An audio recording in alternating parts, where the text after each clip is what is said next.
मंडळी, बिहारच्या बहराईचमध्ये एक अनोखी घटना घडली, ज्यामुळे सोशल मीडियावर एकच खळबळ माजली आहे। एका अतिउत्साही तरुणाने एका तरुणीची छेड काढण्याचा प्रयत्न केला, पण त्याला स्वप्नातही वाटलं नसेल की या प्रयत्नाची त्याला तत्काळ आणि जोरदार शिक्षा मिळेल। तिने केवळ त्याला कानशिलत लगवली नाही, तर आपल्या हातात असलेल्या चप्पलचा योग्य वापर करत त्याला आधुनिक धडा शिकवला। संपूर्ण घटनेचा व्हिडिओ सध्या सोशल मीडियावर चांगलाच व्हायरल होतोय। या मुलीचं सगळ्या स्तरातून कौतुक होतंय।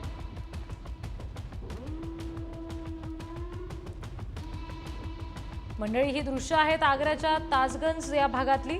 या टँकरनं रस्त्यावर चाललेल्या कारला जोरदार धडक दिली। धडकेत 3 लोक जखमी झाल्याची माहिती आहे। धडक दिल्यानंतर हा कार चालक कार रस्त्याच्या बाजूला उभी करतोय आणि टँकर चालकाला पकडण्यासाठी टँकरचा पाठलाग सुद्धा करताना दिसतोय। आणि तेव्हाचीच ही दृश्य आहे। घटनास्थळावरून पळणाऱ्या या टँकर चालकाला शेवटी नागरिकांनी पकडलं आणि पोलिसांच्या ताब्यात दिलंय। जखमींना रुग्णालयामध्ये दाखल करण्यात आलंय, त्यांच्यावर उपचार सुरू आहेत।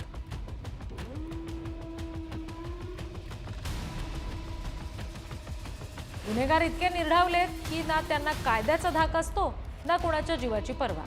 बिहारचा मुझफ्फरपूर अशाच घटनेनं हादरलंय। दिवसा उजेडी वर्दळीच्या रस्त्यावर गुंडांनी अत्यंत नियोजनबद्धरित्या आणि तितक्याच निर्दयीपणे एका व्यावसायिकाची हत्या केली। व्यावसायिक बाईकवरून प्रवास करत असताना पाठलाग करणाऱ्या 2 बाईकस्वार गुंडांनी त्याच्या पाठीवर गोळी झाडली आणि त्यानंतर पुढे जाऊन पुन्हा गोळी झाडली। या गोळ्यामुळे जखमी झालेल्या व्यावसायिकानं त्या अवस्थेत सुद्धा बाईक रस्त्याच्या कडेला नेली, मात्र असह्य वेदनांमुळे तो तिथेच झाडाखाली कोसळला।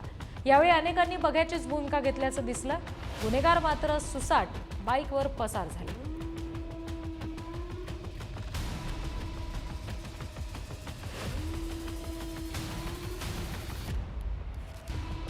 ही दृश्य पाहिल्यानंतर तुम्हाला एखाद्या चित्रपटातला सीन असेल असं वाटेल।